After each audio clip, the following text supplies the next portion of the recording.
يرد علي لوقتنا هذا. بعت لرئاسه الجمهوريه فاكس مع الفاكس يدي جرس ومحدش يرد علينا في الفاكس.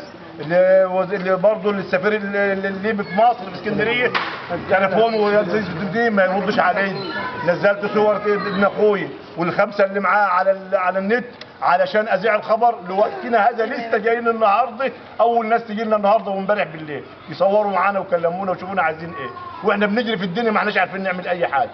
طب اعضاء البرلمان ايه موقفهم؟ اعضاء البرلمان يقول لك حاضر بنجري وكل يوم وكل ساعه معاه وبنجري زي ما انتم شايفين.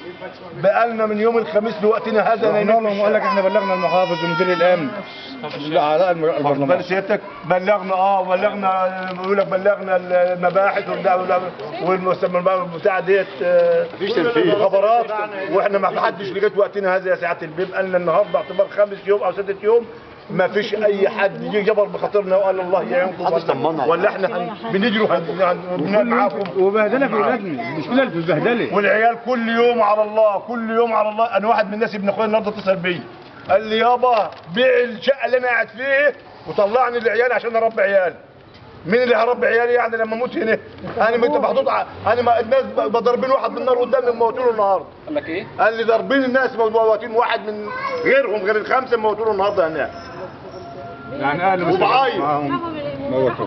شوف بقى لما واحد يتضرب قدامك من دار واهلك يتضرب في دي. قال لي بيع الشقه اللي انا قاعد فيه وهات لي فلوس.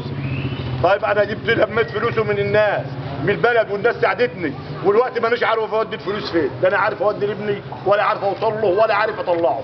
اجيبه منين ولا اعمل فيه ايه يا سعاده البيت؟ مانيش عارف. والفضل لله وبنقول للسيد الرئيس محمد عبد الفتاح السيسي عشان خاطر ربنا انت راجل تعرف ربنا وبالنجده انك تيجي معلش عيالنا خطأت وراحت ليبيا بس عشان الجوع وعشان اللي هي محتاج، مش كانت راحت تتفسح ولا حاجه. بنقول لك معلش عشان خاطر ربنا ترجع عيالنا لعيالنا. دي اللي طلبونه من السيد الرئيس عبد الفتاح السيسي. شكرا. وشكرا. وهي الدولة لها دور ولها جهد المفروض. خليك واقف كده. امال الدولة مواطن